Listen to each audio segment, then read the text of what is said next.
Така е, веќе Марија е подготвена на лице место со отец Кирил Фидански, ќе позборуваат малку повеќе за значењето на овој денешен велики четврток. Марија, добро утро. Добро утро.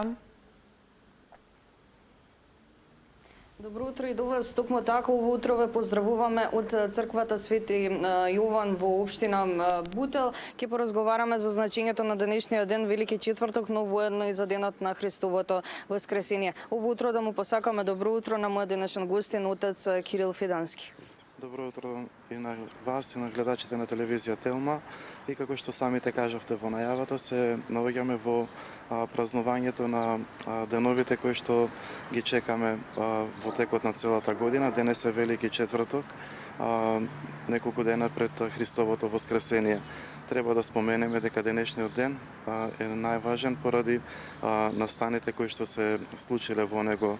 Тоа е тајната вечера и основањето на светата тајна Евхаристија или литургијата или пречестувањето со светите тело и крвта на Спасителот наш Господ Исус Христос. На овој ден, велики четврток, ние си спомнуваме за сите тие настани кои што предходели или се случувале за време на тајната вечера. А тоа се кога Спасителот Господ Исус Христос, сакајќи да покаже на апостолите дека оној што сака да биде прв помеѓу нив треба да биде последен, односно да им служи на сите, па тоа го покажал со начинот на миењето на нозете на апостолите, кога на сите поред 12 им ги измил нозете, дури и на Јуда кој што и го предал, сакајќи да го предомисли, да покаже дека навистина треба да бидеме исполнети со смирение, но знаеме дека понатаму тоа не се случило, па поради тоа во денешниот ден се сеќаваме и за предавството на Јуда, но исто така се сеќаваме и на молитвата во Гециманската градина, кога Господ се молел за, бидејќи знаел што ќе следува после тајната вечера, да го одмине таа чаша во името на целото човештво, да го одмине тоа страдание, но понатаму знаеме дека настаните продолжуваат кон Велики петок, односно предавството Јудина, неговото фаќање, неправедното осудување, понижувањето, клеветењето, распнувањето. Што е она најважно кое што треба да го знаеме за денот на Христовото воскресение? Најважното е дека со денешниот ден е основана светата тајна Евхаристија, литургијата, и дека секоја недела, секој празник кога доаѓаме на литургија и се пречестуваме, ние всушност го одбележуваме овој ден кога Господ Бог ги кажа зборовите, покажувајќи кон лебот: јадете од него сите, ова е телото мое кое се прекршува за вас за простување на гревовите, и покажувајќи на чашата со вино: ова е крвта моја на новиот завет која се пролива за вас за простување на гревовите.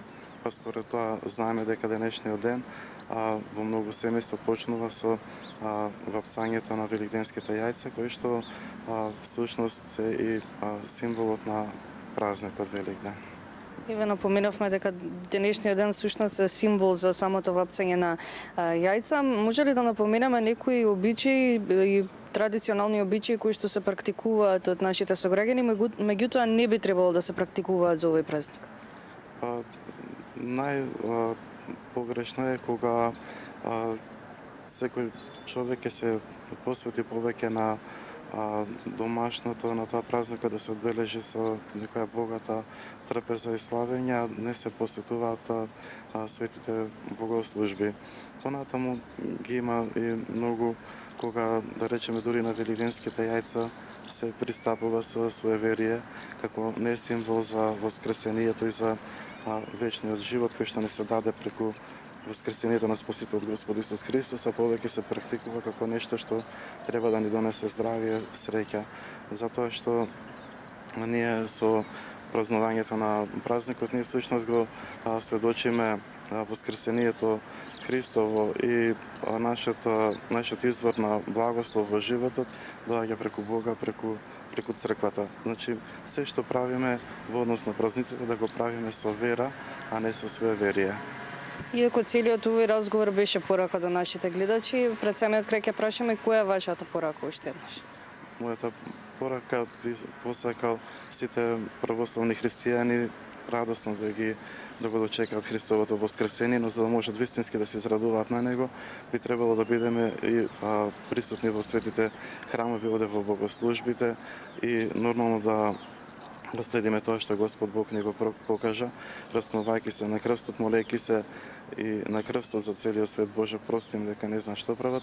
Значи, би порачал љубовта во секој човек да владе, љубовта кон Бога и љубовта кон ближниот, да живееме во мир со сите луѓе и тогаш навистина и празниците не биде поубави и празнувањето порадосни. Ви благодарам многу за одвоеното време. За многу години ви благодарам и на вас. Мене ми останува да ви ги честитам великденските празници и се разбира се гледаме повторно некаде околу 9 часот.